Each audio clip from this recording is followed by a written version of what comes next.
et puis voilà. Allez, on va attaquer. Toc, voilà. On se met correctement. On va faire plof plof le pointeur parce que sinon ça ne va pas. Voilà. Donc comme à chaque fois, un rappel, donc on va faire le nouveau webinaire 2025. Donc nouveauté 2025, alors, qui se fait en 2025, même si elle est sortie en septembre de l'année dernière. Je parlerai d'un ou deux points qui ont évolué entre la sortie de la 2025 et maintenant. C'est pas grand chose, mais voilà, ça sera mentionné. Comme à chaque fois, rappel, toute la partie événements, webcast sont disponibles et enfin, vous pouvez tout retrouver sur la partie événements dans Implicit. Les webinaires sont enregistrés, donc vous les récupérez. Enfin, vous pouvez récupérer la vidéo de l'enregistrement. Les articles toujours, on essaye voilà, de régulièrement d'en mettre. Donc, club utilisateur 4 et 5 juin 2025 et confirmé au Rock Hotel à Lyon. Donc même endroit que l'année dernière. Il y aura toujours la présence, alors j'ai masqué un peu les ateliers, donc il y aura toujours le mercredi. Bon, les ateliers, les sujets sont définis. Le 5 juin, il y aura toujours présence d'Autodesk, donc Anno Franco qui seront là. Les clients qui vont présenter. Et donc ouais, 4 et 5. Et nous, on sera toujours là sur la fin. On fait, on se veut le bouquet final et voilà. Donc on est toujours les derniers à présenter et on a toujours cette partie-là et c'est confirmé qu'on fera encore cette partie-là. En partenaire, l'année dernière, on avait inauguré un peu le truc avec Stéphane Castin de chez Kissler. Il y aura un intervenant extérieur qui n'est pas un client qui va aussi présenter des choses. C'était quelqu'un qui était déjà venu l'année dernière, nous avait sollicité pour ça, qu'on connaît aussi d'avant, et qui, voilà, ça a été un peu court l'année dernière pour le faire. On avait déjà commencé quand même pas mal de choses avec Kissler.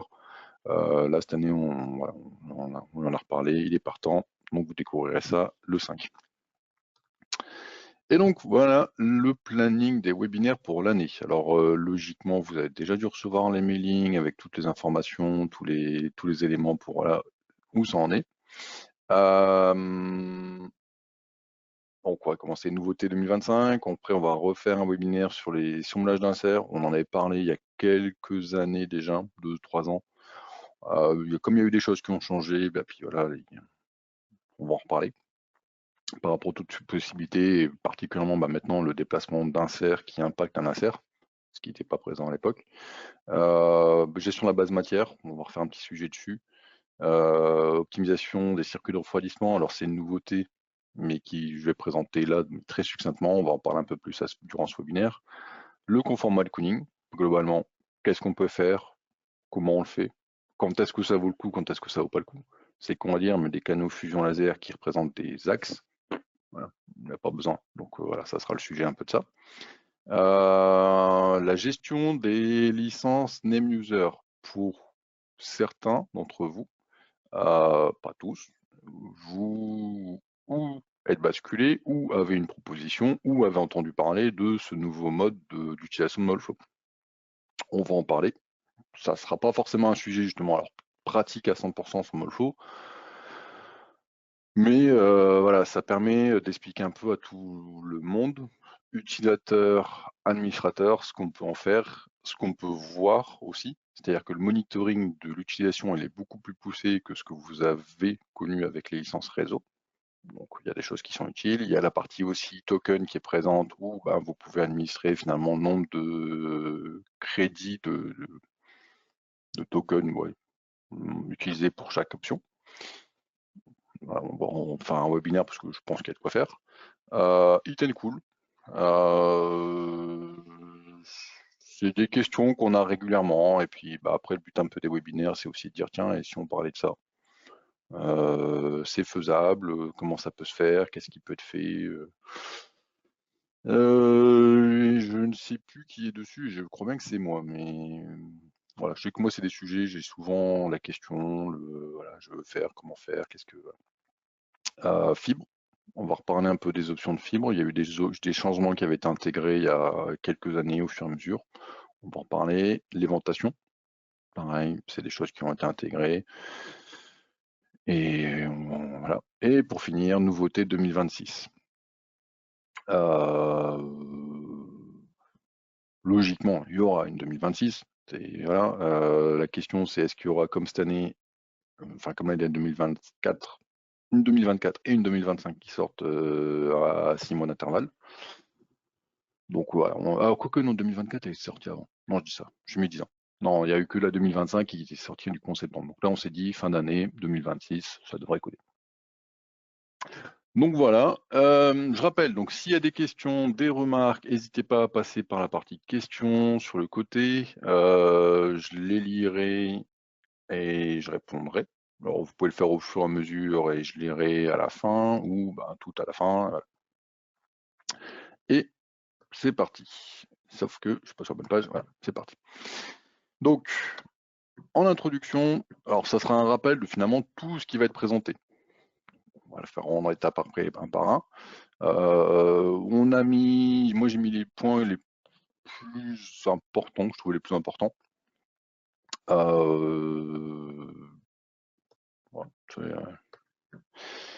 le premier, Franco, on avait parlé un peu au mois de... Oula, qu'est-ce qui se passe?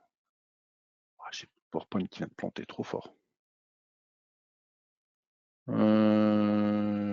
Toc, allez, vas-y, on y retourne, grand. C'est quand même dommage d'avoir un ordinateur de calcul et d'avoir planté PowerPoint. Plouf, plouf. Voilà. Franco, donc on avait parlé au moment du club sur l'optimisation du calcul des solveurs des canaux de refroidissement. Pardon. Globalement, quand vous faites des canaux de refroidissement, vous les modélisez, alors soit vraiment purement et directement, et voilà, soit vous les... Enfin, en tous les cas, il y a une modélisation à faire. Donc si vous voulez adapter un peu par rapport à la pièce, vous devez travailler sur la géométrie. Ce qui avait été présenté, c'est que un solver serait capable de positionner, de modifier les canaux en fonction des échanges de chaleur sur une pièce donnée, sur une géométrie donnée, et d'essayer de les amener au plus près possible de la pièce, pour justement limiter les échanges de chaleur, enfin améliorer les échanges de chaleur. Donc ça a été fait. Et ça permet d'avoir quelque chose comme ça. Donc c'est ce qu'on voit ici, c'est on a l'exemple de base, on a l'exemple modifié, et en fait c'est un solver d'analyse finalement d'échange de flux de chaleur, d'échange de chaleur, et ça va permettre comme ça en fait d'améliorer, d'amener au plus près de la pièce les canaux. Alors évidemment, c'est pas des canaux qui seront faits en classique, c'est-à-dire qu'on est plus dans le...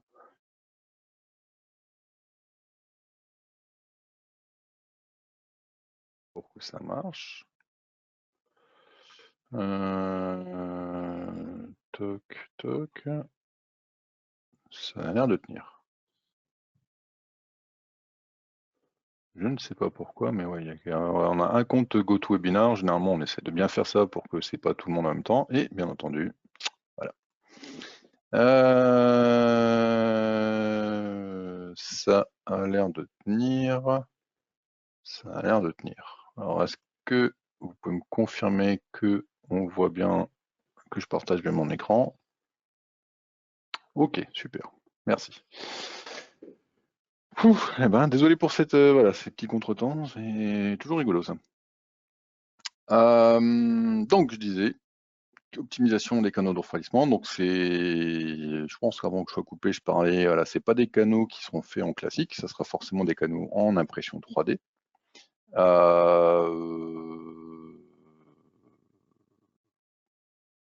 Ok. Je sais pas ce que je disais les commentaires en même temps, les questions, et apparemment, je sais pas si une déconnexion pour tout le monde, mais non. Non, que moi, je crois. Parce qu'il me marquait que j'avais une autre session utilisée, donc non, ça doit être chez nous. Donc voilà, canaux fusion laser, ça fonctionne avec une licence premium niveau 2. Alors après, les accès nommés, ça marche tout le temps. Ça ne prend pas en compte, enfin ça ne coupe pas les inserts, plans de joint, limite de moule. Par contre, on peut intégrer des éjecteurs pour dire dans cette zone-là, finalement, tu peux pas venir, il y aura un mouvement. Et donc les moules, enfin voilà, ça permet de contourner enfin, différents éléments. Et donc par exemple, ça permet d'avoir quelque chose. Ah, je l'avais mieux, j'ai pas mis. Ça permet en fait d'avoir quelque chose de plus proche de la pièce. Et donc il y aura un webinaire prévu sur ce sujet-là en mois de avril, je crois. Autre sujet, compression. Il y avait une demande qui avait été faite il y a quelques temps et a priori, je pense que c'est pas le premier à le faire, c'est de pouvoir en gros ouvrir un moule quand on fait en compression. Donc, en fait, au lieu de faire que de la fermeture, on a une légère ouverture en amont pour faciliter finalement le remplissage qui va ensuite entraîner une compression. Donc ça permet en fait de prendre en compte ce process-là. Un point aussi qui a été, enfin qui a longtemps existé, enfin qui existe déjà depuis longtemps et qui n'était pas présent en 3D, c'est sur les éléments, poutres, la possibilité d'avoir en fait la, prise en compte de la vitesse d'ouverture. Donc ça a toujours existé, enfin ça fait quelques années que ça existe en mid-plane et en dual domaine.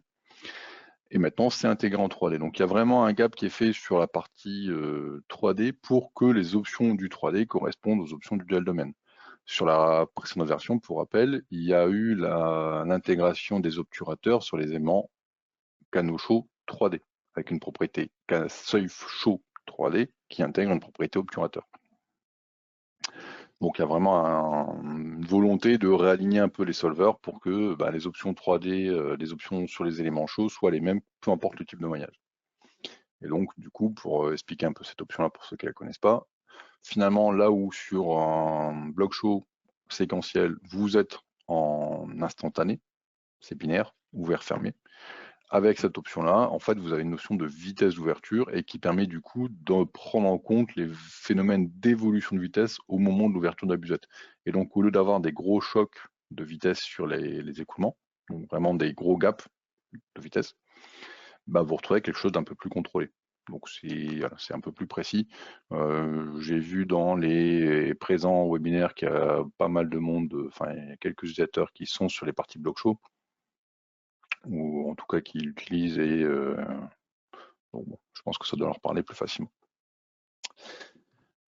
Les bases matières. Alors, vous avez pu voir qu'il y avait eu des améliorations et des changements sur la base matière. Comme à chaque version, alors je vous ai rappelé deux choses. C'est un peu bizarre ce que je vais dire, mais première chose, toutes les matières qui évoluent. Donc, comme à chaque version, voilà, vous avez des évolutions de la base matière. L'année dernière, sur la version 2024, il y avait eu une information sur le fait que maintenant, la base matière et le logiciel pouvaient être séparés en termes d'évolution. Et en fait, c'est ce qui s'est passé déjà en 2025, c'est qu'il y a une mise à jour de la base matière, donc une base matière 2025.1, qui peut s'ajouter à côté, qui peut du coup récupérer d'autres matières. Le but à l'époque, alors pourquoi ça avait été fait comme ça, c'est que par moment, il fallait attendre un an, c'est comment dire, mais ça pouvait être un an, pour avoir des nouvelles matières.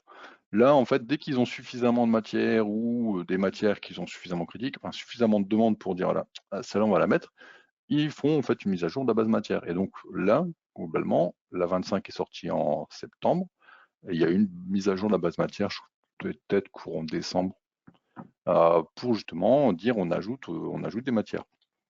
Alors ça va surtout dans la partie ajout. Vous voyez qu'on est passé de 13 324 à 13 544, sachant que sur la 2024, on devait être à 12 000 quelque chose. Avec toujours une évolution des données de plus en plus caractérisées, avec la partie CRIMS qui continue à évoluer et qui va commencer à dépasser tout doucement la moitié des matières. Les fibrolons, les cristallisations et les données courbes de traction-compression, donc qui permet de faire du couplage mécanique. Donc en fait, il y a toujours cet aspect-là qui évolue, et donc maintenant qui évolue un peu plus facilement du fait de la séparation des mises à jour. Et l'autre point qui avait été évoqué et qui, pareil, ça avait été parlé au club. Décidément, ce matin, j'ai la moisissure sur moi. C'est le PowerPoint qui plante.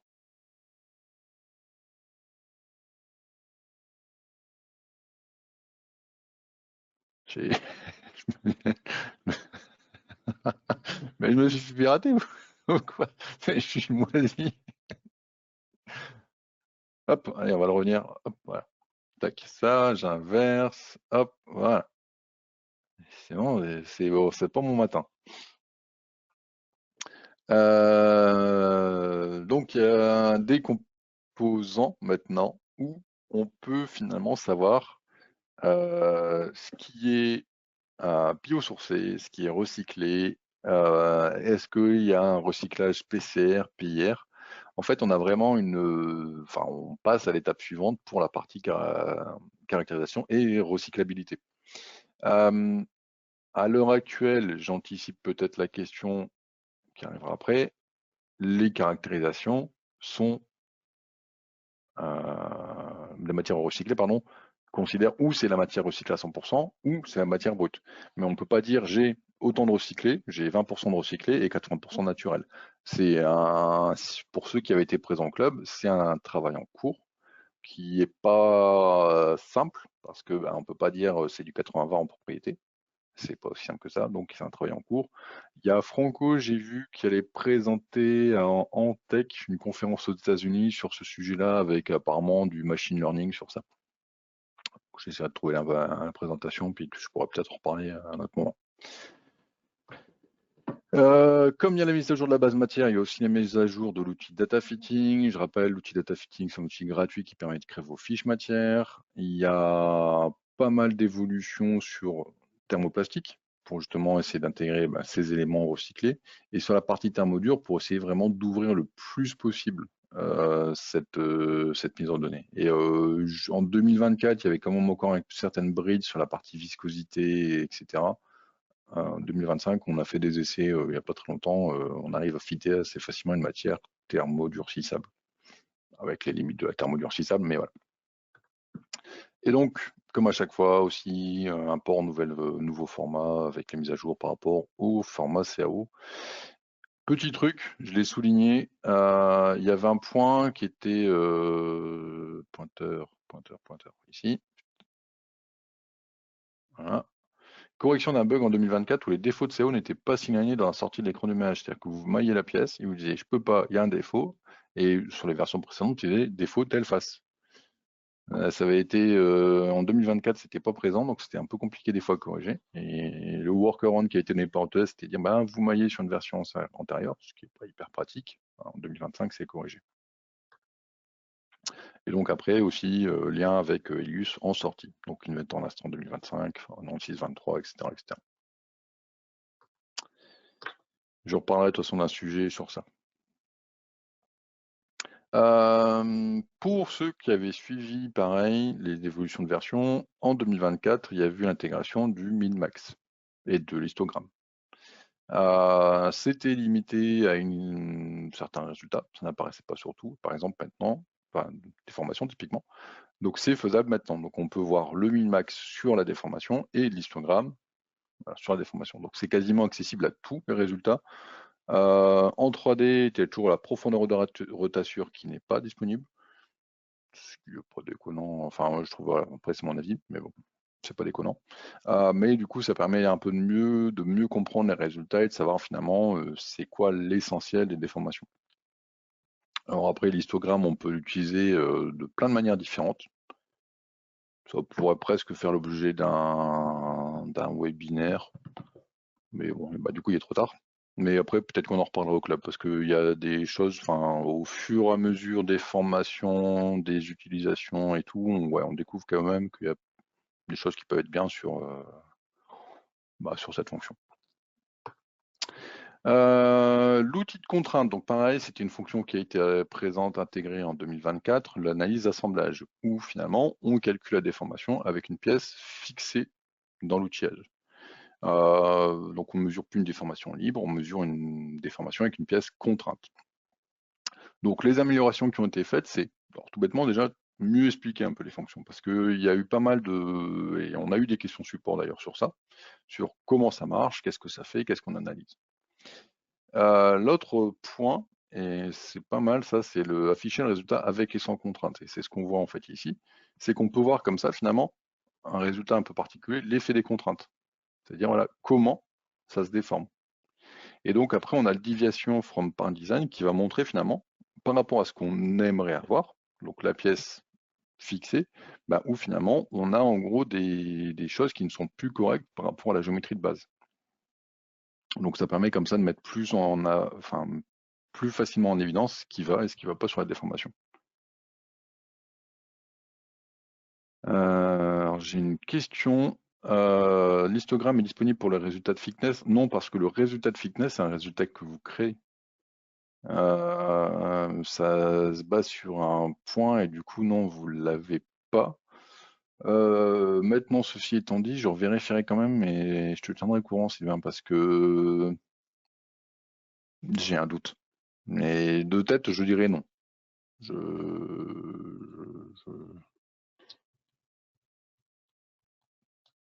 Attends, tout de suite, non, a priori. Donc voilà. Hop.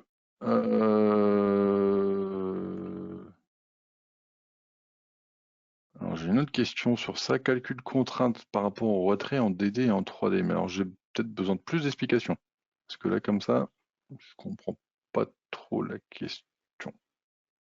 Calcul contrainte retrait. Bon.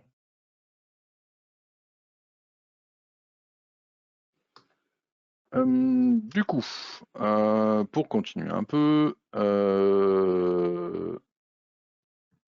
correction. Alors c'est plutôt une correction de bug. C'est une correction d'une déviation. C'est plutôt comme ça que je vais le voir. C'est que pendant très longtemps, le résultat température au front matière en 3D, il y avait en fait une déviation finalement de l'évolution de la température au front matière en 3D. C'est-à-dire qu'on se retrouvait avec des gaps, des évolutions qui étaient quand même un peu surprenantes. Et plus ça avançait en version, plus on se retrouvait avec des valeurs un peu isolées où on se disait tiens, j'ai un point bleu, là, pourquoi? Alors après, on restait sur des tolérances acceptables, c'est-à-dire que même si c'était un point bleu, on était 3-4 degrés en dessous de la température d'injection. Sur principe, voilà, c'était pas choquant. Mais au fur et à mesure, en fait, on a constaté une déviation, et donc Autodesk a constaté aussi, et ils ont dit ok, on va revoir un peu la copie parce que on part dans une direction où ça va pas. Donc en 2025, ils ont mis un peu tout à plat pour que justement on ait beaucoup moins de déviations sur les résultats entre les températures, pour essayer que voilà, ça soit quand même cohérent comme résultat et que ça soit utilisable surtout. Et parce que moi, globalement, c'était un peu le ressenti que j'avais, c'est que plus ça avançait, plus le résultat là, on disait moi je veux bien, mais il n'y a pas de la pertinence d'utilisation, elle est surprenante, quoi. Donc voilà, c'est corrigé. Toc toc. Alors, un point où je vais un peu insister, j'aurais peut-être dû mettre plus gros, plus visible, pour dire attention à ça. En 2025, toute nouvelle étude par défaut, et donc avec des réglages par défaut. Rappelez-vous qu'on peut modifier tous les réglages par défaut pour toute interface. Donc par défaut, si vous créez une nouvelle pièce, vous mettez tout en données et vous ne touchez à rien, le profil de compactage est forcément en automatique.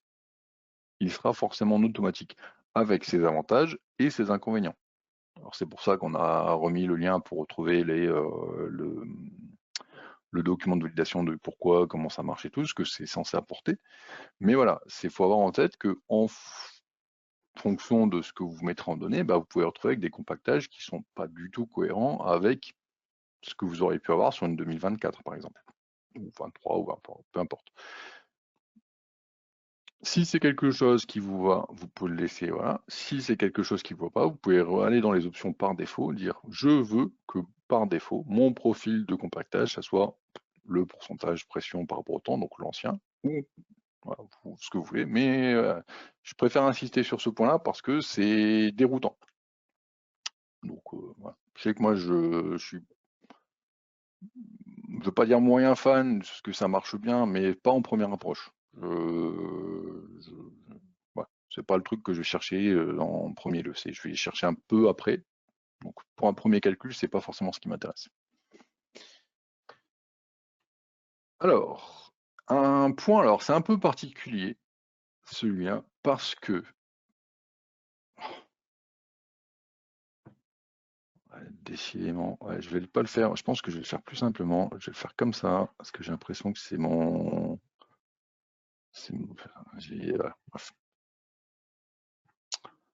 On va le faire comme ça. Là, là, là, là. Tac, tac, voilà. Je vais faire mes Teams aussi, parce que sinon, je vais me retrouver avec hop, tous les messages. Donc, le format d'export vers Scalaris. Alors, c'est un peu particulier parce que, en fait, ça va créer un fichier neutre qui sera sous l'extension SDZ. Alors, ce fichier neutre, il va contenir tous les éléments qui permettent un couplage mécanique. Donc, ça sera un fichier qui va contenir le maillage, les résultats, bref, toutes les données qui seront nécessaires pour coupler Molflow avec d'autres outils. Là où c'est particulier, c'est qu'à l'heure actuelle, moi alors j'ai eu quelques infos, mais j'ai pas le droit de les communiquer sur le pourquoi en fait de SDZ, parce qu'à un moment quand j'ai commencé à faire ce webinaire, je me suis dit mais pourquoi? Pourquoi le SDZ? Qu'est-ce qu'on en fait? Alors tout connement au départ j'ai cherché l'extension SDZ sur internet, puis il n'y a rien qui est ressorti. Donc j'ai quand même posé la question aux Autodesk qui m'ont répondu. Et ayant en tête le premier point, mise en œuvre initiale de partenariats d'interface structurelle avec l'intention d'étendre à tous les résultats. Donc globalement, c'est pouvoir exporter beaucoup plus facilement que ce que vous pouvez faire maintenant. Quand vous devez envoyer par exemple des calculs vers ANSYS, Abacus, Nastran, enfin tous les codes de calcul externes qui ne sont pas couplés finalement avec ELUS et quand vous n'avez pas ELUS, pour justement en fait avoir directement en un fichier tout. C'est-à-dire qu'il n'y a plus d'histoire de j'exporte le maillage en pad, j'exporte le tenseur en XML, j'exporte ci, j'exporte. C'est le SDZ fait tout. Et alors, moi j'aimerais, et a priori Autodesk est dans la même voie, pour justement en avoir discuté avec eux, c'est qu'au final, ce format-là soit aussi un format utilisable dans Fusion. C'est-à-dire qu'on puisse faire du double échange. Voilà. Alors ça, c'est mon vœu, hein, c'est mon souhait le plus cher, c'est qu'on puisse coupler Molflow et Fusion pour plein d'aspects. Parce que le format SDZ est exportable aussi de Fusion. Donc voilà. Je pense qu'ils sont en train de mettre en place un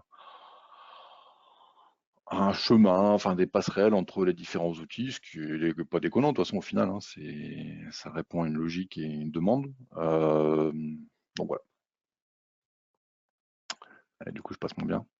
Et après, alors, je vais le passer en très gros, amélioration solver général, donc qui sont mentionnés dans les What's New, sur le calcul de déformation en dual domaine, qui analyse mieux la structure de la pièce quand il couple les faces supérieures, faces inférieures. L'amélioration du débit d'emplissage pour les calculs dual domain mid-plane. Et pour la partie thermodure, l'amélioration du modèle de viscosité relative. Tout est renseigné. Alors, je l'ai traduit, je l'ai fait traduire et j'ai essayé de le faire traduire au mieux et en corrigeant. Dans les documents, dans l'aide en ligne, c'est mieux expliqué et s'il y a des questions, c'est toujours disponible. Le SCM, alors le SCM, peu d'évolution, mais la première, et qui concerne surtout les utilisateurs en token, c'est l'utilisation enfin de cette option et enfin que ça marche. C'est que quand vous dites je veux que ce réglage ça soit mon réglage par défaut, ça va fonctionner. C'est-à-dire que est-ce que vous travaillez en local qu'avec le solver, en local avec des tokens, en cloud avec des tokens, ça va mieux marcher. Et parce que, enfin pour la petite histoire, quand il y avait des utilisateurs en token où justement ils payent par calcul, par défaut, ils retombaient forcément sur ça et un cas sur deux au départ, en tout cas ils faisaient pas attention et cliquaient sur Use Molflow, mais du coup qui n'est pas le même coût. Bon, voilà. Et après, alors plus un aspect pratique, et alors pratique informatique qui, honnêtement, voilà, je vois le principe, mais bon, il y a une amélioration qui s'est amenée sur la gestion du proxy, sur l'SCM pour mieux connecter et plus facilement connecter. Performance, pareil, je vais l'expliquer en gros dans les grandes lignes. Il y a forcément toujours un gain, enfin une recherche de gain sur la vitesse de calcul. Ça, enfin, je vais rien vous apprendre sur ce sujet-là. Vous savez depuis des années que voilà, il y a toujours une histoire de je veux aller de plus en plus vite. Mais il y avait eu, alors je pense que c'est un peu après. Voilà, il y a toujours cet aspect-là qui est là. Donc on voit que les gains, ils sont entre 13, entre 10 et 20%, 7%, voilà, vous voyez que ça peut monter plus ou moins, en fonction du type de calcul, du type de maillage utilisé, du type de matière, il y a une évolution. Il y a aussi eu en fait une meilleure gestion des nouveaux processeurs, des processeurs de nouvelle génération, où vous pouviez vous trouver avec des trucs un peu bizarres, parce que là où vous aviez un 32 cœurs, vous pouviez vous retrouver avec 24 cœurs et 8. J'ai déjà eu un ou deux cas où la répartition était bizarre, quoi. Parce que, alors, a priori, il y a des P-cœurs ou des I-cœurs. Ne me demandez pas trop ce que c'est pas mon truc. Voilà, et en fait, basiquement, il y a une meilleure gestion des processeurs et des ressources pour les machines. Et enfin, presque enfin, prise en charge des multi-unités dans le communicator, correction de bugs de manière générale. Et surtout, alors un point, alors j'ai mis important, j'aurais presque dû mettre la partie compactage dedans. C'est pas si important et bloquant que ça, mais il faut savoir qu'un calcul que vous aurez fait en 2025, pour les questions faites justement d'amélioration de calcul, le résultat pourrait ne plus être disponible en 2024. C'est-à-dire que si vous calculez en 2025 et que vous lisez les résultats sur une ancienne version, vous pourriez ne pas voir le résultat fill time. Alors généralement, de toute façon, c'est pas trop recommandé parce que typiquement, ça peut faire aussi sauter les corps CAO qui sont dans le modèle. Donc on dit souvent, ouais, la rétrocompatibilité, faites attention. C'est compatibilité ascendante, c'est sans problème. Compatibilité descendante, bon, il peut y avoir des pertes. Et en fait, là, la perte, c'est autant avant c'était que du corps CAO, c'était pas trop gênant. Autant là, la perte, c'est un résultat remplissage qui, quand vous faites un calcul de remplissage, bah, c'est un peu le premier que vous souhaitez voir. Donc voilà, faites attention à ça. Dans l'autre sens, ça marche sans problème. Et alors, pour finir, alors je vais le passer rapidement parce que Nouveauté Molfo Advisor, c'est principalement reprendre les informations qu'il y a eu en 2025, en Molfo Insight 2025, donc l'histogramme et le min-max, la gestion des vitesses et le résultat flow-front, donc qui ont été améliorés aussi. Le but étant d'essayer d'avoir à peu près la même chose entre les deux logiciels. Comme dit toujours, c'est d'avoir à peu près le même cœur et le fonctionnement, enfin le moteur identique et l'interface différente. Alors, du coup, on va arriver à la partie questions. Alors j'en ai eu une. Et je ne sais pas, j'avoue, est-ce que c'est possible d'avoir le calcul, donc le calcul d'assemblage en dual domaine? Et de souvenir, j'aurais tendance à dire non. Pour moi, ça n'existe qu'en 3D. Mais, décidément, le New Study, je vais vérifier ça en direct. Je vais me créer un modèle tout con. Parce qu'au final, c'est juste une question de paramètres solver. Et je vais vite voir si j'ai ou non. Oui, c'est disponible le calcul d'assemblage est disponible en dual domaine. J'avais un doute, mais ah mais tiens, je peux faire le même essai sur la vitesse. Ça, je fais hop, le remettre là. Alors, n'hésitez pas sur vos questions en passant par le chat. Enfin, le chat ou les questions d'ailleurs, pas le bandeau questions. Le chat, j'ai accès aussi, mais voilà.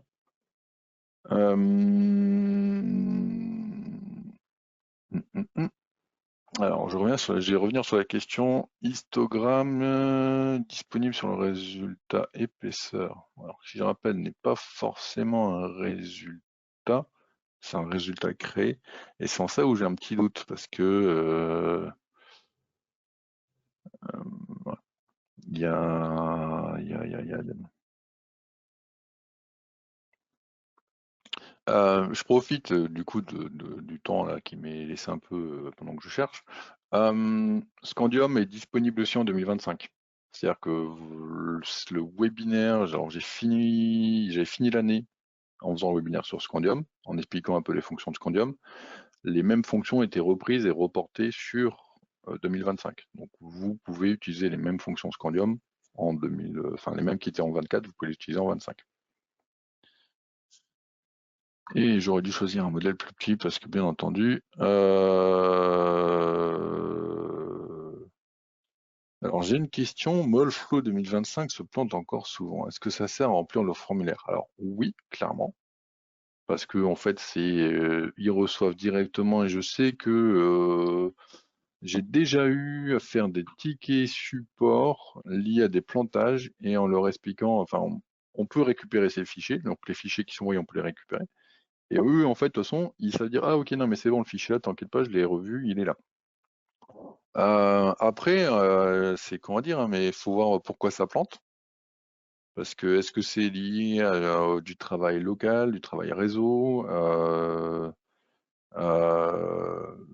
c'est en fait, il peut y avoir des raisons matérielles locales. Parce que, euh, je veux dire, j'utilise généralement 4 à 5 interfaces avec plein de modèles ouverts sur un portable. J'ai pas plus de plantage que ça. Après, la config qu'on a et les configs qu'on donne, c'est généralement voilà, c'est des configs avec pas mal de fréquences, pas mal de mémoire, des disques assez rapides, enfin, il y a pas mal de trucs. Et pour le coup, alors, je ne fais pas critique implicite, mais on est dans un environnement où on a moins de contraintes informatiques. Donc, on peut travailler sur des disques C, enfin, il y a pas mal de points qui font là. Donc, je dirais, ça s'analyse, hein, c'est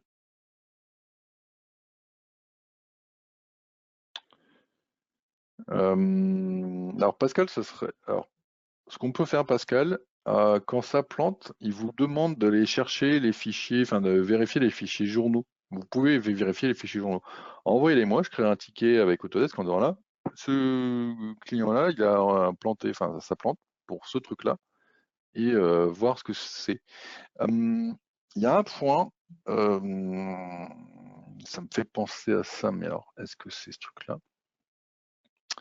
Je vais voir pour vous partager. Alors, je vais partager. Tuc, tuc, tuc. Voilà. Il y a un point qui peut être à vérifier, mais qui n'est pas là. Graphique. Graphique, voilà. Je vais ouvrir ça, puis je vous explique après ce que c'est. Globalement, sur tous les PC récents, maintenant, vous avez souvent deux cartes. Une carte Intel, la carte graphique. Nous, on recommande forcément une carte graphique dédiée. Nvidia, ATI, j'ai rien à la limite, on est plutôt Nvidia, enfin on recommande plutôt Nvidia qu'ATI, mais je dirais, sans toi qu'une carte graphique dédiée, c'est déjà pas mal. Sauf que pour beaucoup maintenant, il y a des cartes intégrées. Donc c'est avec la carte mère, il y a une carte intégrée et qui suffit à faire l'essentiel du travail. Vous ouvrez PowerPoint, il n'y a pas besoin d'avoir une carte graphique de fou. Voilà. Et on avait découvert ça un petit peu par hasard, mais quand n'importe quelle application, il va vous basculer forcément sur le choix par défaut qui est laisser Windows décider. Et Windows, en fait, lui, il va être con, mais il va dire, ah ben moi, je prends la moins gourmande. Donc, il va basculer sur la carte Intel. Alors, ça serait attesté de voir, si ce réglage-là, il peut pas changer les choses. Parce que, pas de raison. Mais alors, les journaux indiqueront que c'est lié à la carte graphique. Donc, voilà.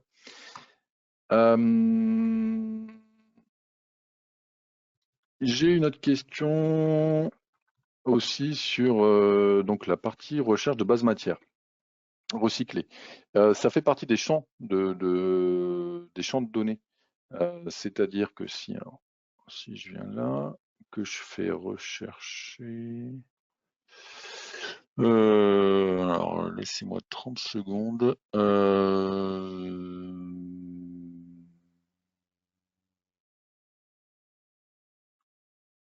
Toc, toc. Alors, ça va apparaître à mon écran. On peut en fait, voilà, dans les critères de recherche, par exemple, on a le potentiel biomasse, source, feedstock. Et de souvenirs, en fait, il y a un peu tout, enfin tous les champs qu'on va avoir présents dans la matière, on peut le retrouver là-dedans.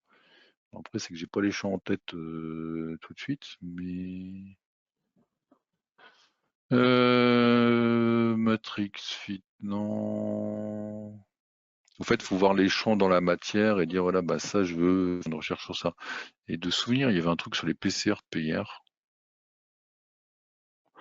Je commence à renseigner.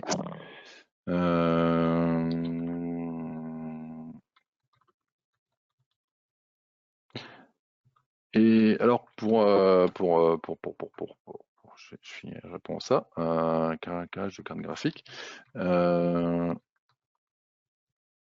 Toc. Bien entendu, ça a mouliné. Pour rappel aussi, maintenant il est possible de faire une recherche sur les matières non chargées. C'est qu'avant, on ne pouvait pas dire je vais chercher la base matière, la base non chargée, une matière non chargée, il n'existait pas. Et maintenant, il y a un critère qui s'appelle unfilled qui permet de dire je vais chercher les matières non chargées. Bon, j'ai l'impression que mon truc, il a planté, j'ai demandé un réglage et voilà. Non, c'est bon. Détail. Comment ça paraît environnemental? Recycled source. Search. Alors. Et. Voilà. Alors, on va le faire. Ouais. J'ai mon critère recycled source, recycled méthode. Et en fait, si j'ajoute ça dans mes critères de recherche, je peux dire toutes les matières qui ont été recyclées PCR, PIR. Je vais pondérer ça en informant quand même que pour l'instant, comme c'est assez nouveau, il y a peu de fournisseurs matières qui ont été au bout du truc. Donc à l'heure actuelle, je sais qu'on a eu des discussions justement avec des fournisseurs matières sur les champs à renseigner. Donc soyez pas surpris si sur la 2025.0, il vous dit en matière PCR-PR, il n'y a rien. C'est un truc qui va se mettre en place et les champs ils sont possibles maintenant. Après, c'est au rôle du fournisseur matière de commencer à renseigner toute cette partie-là. Est-ce qu'il y a d'autres questions?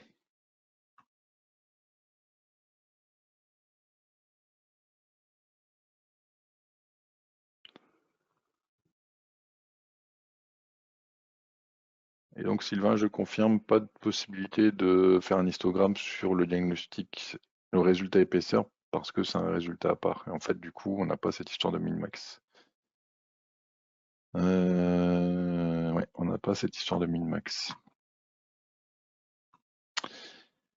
Alors, j'ai une question concernant l'amélioration de la température au front d'écoulement. Peux-tu expliquer la différence entre 3D et dual domaine, laquelle est la plus juste? Alors, en théorie, les deux sont pareils. Basiquement, en fait, ça analyse l'évolution de température du front matière et ça affiche finalement quand la matière vient se coller à la paroi quelle est la température de la matière. La logique veut qu'on ait peu de perte de température. Si on en a, ça veut dire que la matière elle a stagné à un endroit, enfin, il y a un truc qui va pas. Basiquement, finalement, ça analyse l'écoulement, ça dit s'il y a des difficultés d'écoulement, ça refroidit. S'il y a beaucoup de cisaillement, ça va échauffer et la matière va du coup être légèrement plus haute. Bon, ça sera vraiment légèrement. Et le calcul 3D, en fait, lui prenait, a priori de ce qu'on a constaté puis compris, c'est que ça prenait en compte trop d'évolutions, mais locales, liées à un élément de maillage. Il y a des choses qui n'avaient pas de raison. Et donc, il avait tendance à faire chuter la température, mais de manière trop. enfin c'est ce qu'on a dans le document,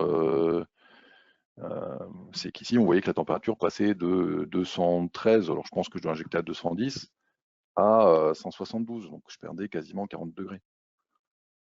Pour un remplissage qui a pas de, enfin voilà, on peut pas dire qu'il y ait des variations d'épaisseur trop importantes.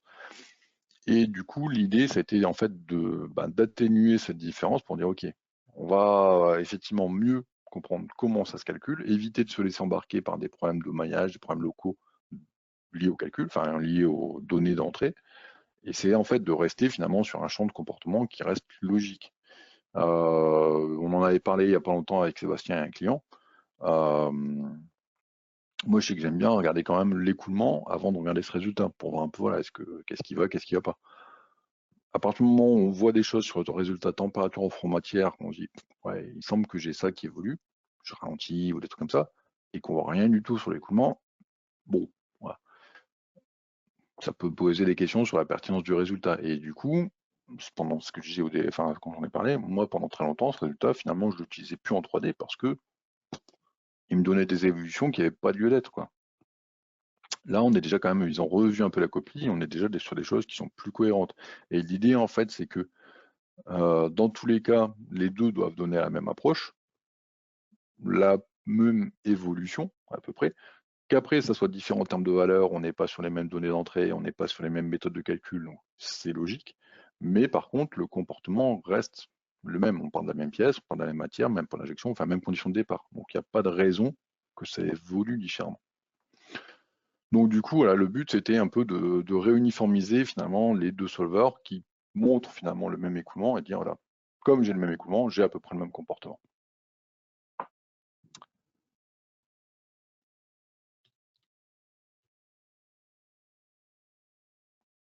Est-ce qu'il y a d'autres questions? Je pense que j'ai à peu près répondu à tout. Alors, est-ce que le calcul de déformé avec retrait est possible avec Dual Domain et 3D? Oui. Température. Alors, température au front matière en 3D, s'il y a beaucoup d'auto-échauffement, c'est. Alors, je reviens à ce que je disais, hein, c'est qu'au final, il faut vérifier si est-ce qu'il y a beaucoup de cisaillement. Est-ce qu'il y a beaucoup de cisaillement? S'il y a beaucoup de cisaillement, il y a quand même une forte chance qu'il y ait beaucoup d'auto-échauffement. S'il n'y a pas de cisaillement et qu'il y a beaucoup d'auto-échauffement, voilà, c'est surprenant. Alors quand je dis beaucoup, c'est 5, 6, 8 degrés quand même. Il faut que ça soit un peu en dehors des recommandations classiques que vous pouvez trouver dans l'aide, hein. Vous allez dans l'aide, vous regardez le résultat de température au front matière, je crois que ça vous dit plus 2, plus 3, enfin plus ou moins 2, 3 degrés. Donc plus 2 au positif, moins 2 en négatif. Dès que vous commencez à aller au-delà, il faut vous poser des questions. Alors, en refroidissement, on voit plus facilement. En échauffement, ouais, j'ai rarement eu des cas d'auto-échauffement important en température au front matière. Température tout court, oui, mais pas au front matière.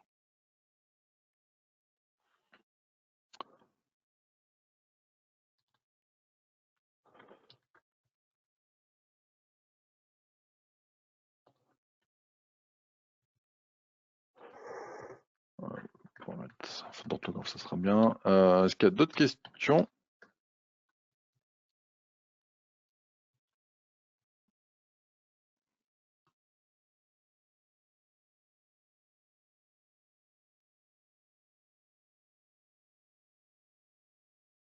Bon, désolé du coup pour les soucis qu'il y a eu de déconnexion, de plantage et tout. Je pense que enfin, j'ai peut-être eu le tort d'avoir laissé mon PC tourner depuis hier. Je ne l'ai pas redémarré ce matin. J'aurais peut-être dû.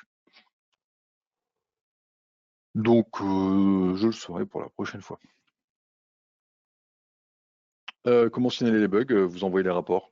Vous avez, en gros, quand il y a un rapport de plantage, vous dites bien envoyer, vous mettez votre mail, vous mettez envoyer et en fait, ça va envoyer Autodesk. Mais vraiment, c'est reçu et récupéré et tout. Les corrections de bugs, voilà, c'est des trucs que ça monte comme ça. Cas d'assistance, c'est ce que vous pouvez faire quand vous nous remontez un truc et qui va pas et qu'on renvoie nous à Autodesk, mais il y a beaucoup de choses qui sont corrigées parce que Autodesk reçoit des informations de plantage. Mais je redis, Pascal, vérifiez le réglage de la carte graphique que j'ai montré tout à l'heure, parce que ouais, je suis bon, dubitatif, on va dire. Est-ce qu'il y a d'autres questions?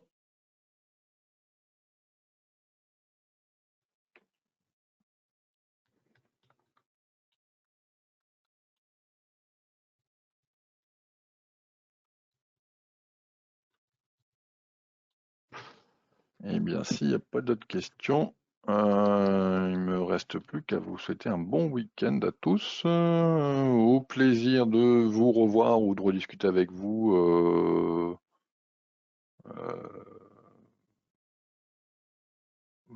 sur occasion, diverses occasions. Ça peut être un ticket support ou voilà, si vous avez des questions sur des fonctions, des fonctionnalités, des mises en données, des choses comme ça.